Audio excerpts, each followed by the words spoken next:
my name is Ruben Sahlstrom, and today I'd like to show you my 22 caliber rifle, which I have right here. So let me set it down once for you. This right here is a Savage Model 62. Pretty standard and very inexpensive rifle. I picked this one up for $99 at Walmart, and that was right before Walmart changed its policy. So I turned 18 and I went and bought this gun and bought some ammunition and stuff. And then a few months afterwards, they changed their policy so that you could only buy guns or ammunition there if you're over 21. So I barely got in before that and was able to purchase this. So when you originally get the gun, it does not come with a wood stock. This stock I actually made out of a 2x6 and a chunk of black walnut for the butt plate. And I think it turned out really nice. It's a high gloss and it's a really light finish compared to what most people prefer or most people do. And I think it's a little bit longer than the original, but turned out really quite nice, and I love the way it feels. This trigger guard also I had to improvise, and I used a piece of stainless steel from a sink drain trap as the trigger guard, and the whole thing works really well and fits quite nicely. So the features of this gun are pretty straightforward. It's just got a simple blowback design for firing off the small 22 caliber cartridges, and the magazine, it's a 10 round magazine, a little bit difficult to take out with one hand, but here it is. And this is actually my second magazine. So my first one I put maybe close to 1,500 rounds through it, and it was just having issues toward the end. It seems to me these feed lips right here on the bottom, they tend to wear out from each shell getting scraped out by the bolt.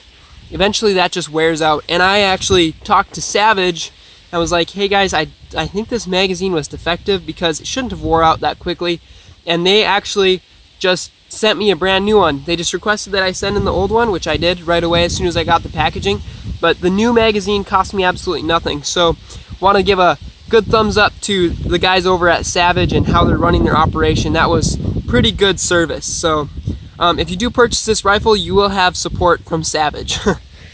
But 10 rounds, fits straight into here, just like, sorry, hard to do with one hand, but just pokes in there, and then obviously the bolt pulls them into the chamber. The scope that I have on here currently, this is like the cheapest Walmart combo you could ever do. I think this one cost me $16. Also purchased it at Walmart. Don't know if you'll be able to look down the reticle, but it works quite well. Yeah, you can see down it pretty well.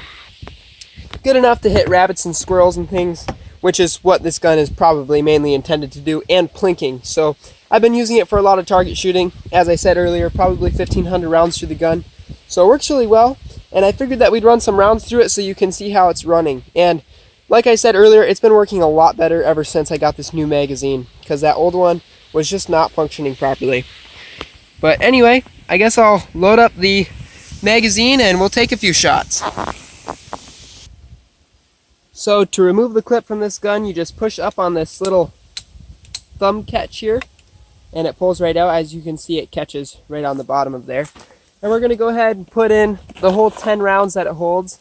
And although it is just a little 22, I still wear ear protection because you only get one pair of ears. So probably not a bad idea to take good care of them. One thing that I noticed about the new magazine is it seems like it has a weaker spring inside of it. So I think that the old one, the reason it failed so quickly was that the spring inside of it was too strong, which made the feed lips on the top wear out sooner. Because if the spring is extra strong, it's exerting a greater force on the inside of these feed lips. So with this newer magazine, it just seems like it's a lot weaker, which is better because it's been running a lot better. It doesn't need such a strong spring to keep in these little bullets, you know? I'm not sure. Okay, that must be 10 rounds right there. So we're going to go ahead and put it in the gun. To charge it, you just pull the handle back and drop it forward. Failure to feed properly. If you don't drop it, it seems like a lot of the time the bullet kind of misses the chamber and goes in a little bit wonky. And then your safety is this bolt right here on the side. So if I just push this forward, now it's on fire. So if I pull the trigger, it's going to shoot. And it's probably going to drive a lot of you crazy, but I'm actually left eye dominant, so I'll be shooting this direction. We'll just put some rounds on some of the junk back there.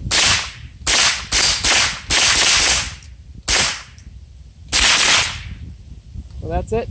And it doesn't have a hold open. That's one thing that is really kind of a bummer, because since it doesn't lock back on the last round, if you don't count, you end up dry firing the gun a lot more than you like to. So I'm gonna go ahead. Hey, Poppy.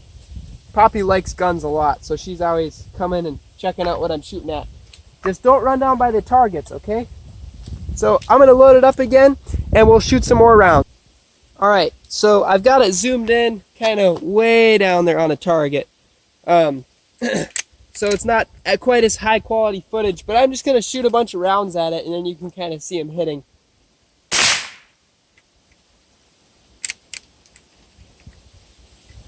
Oh, had an issue with the gun. One of the rounds failed to feed. We'll put the clip back in. Alright, and we should be good to go. Okay, here we go again.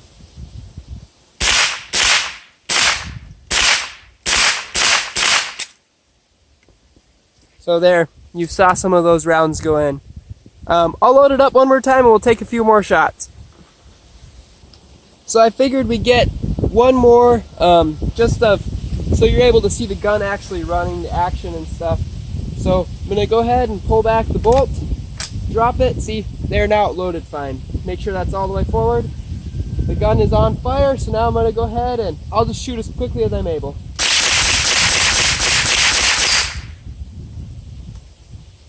Works pretty well. And these guns, they actually do tend to be pretty accurate. Obviously I wasn't taking any time to aim, but all of them went in that same piece of metal I was shooting at earlier. And if you get your scope tuned in pretty well, which I think if I got a higher quality scope, this gun would be much more accurate. But for the most part, I can shoot groups about this big at, I don't know, 50 paces. So, works pretty well. I'm overall very pleased with this gun. I've taken some rabbits and gotten rid of some stray cats and let's see what else. Yeah, just some animals, but it works really well for what I'm intending to use it for. And the main thing I intend using it for is plinking. So it's been a lot of fun. I certainly recommend the gun. And if you do get it and you want to lighten it up, if you take off that synthetic stock and get something that's made out of wood, this gun is a lot lighter. My brother has the same one. And with his synthetic black stock that comes with the gun, it just for some reason is heavier. It's like a more dense material. And I just like the way that wood looks, so I went ahead and decked it out with the wood. So anyway, I hope that you found this interesting. I might do a little bit more target shooting, actually taking time to aim for a little while here, since it's, you know, relaxed Sunday afternoon here in southwest Minnesota. But otherwise, I'll let you get back to your day. So thanks for watching and talk to you later.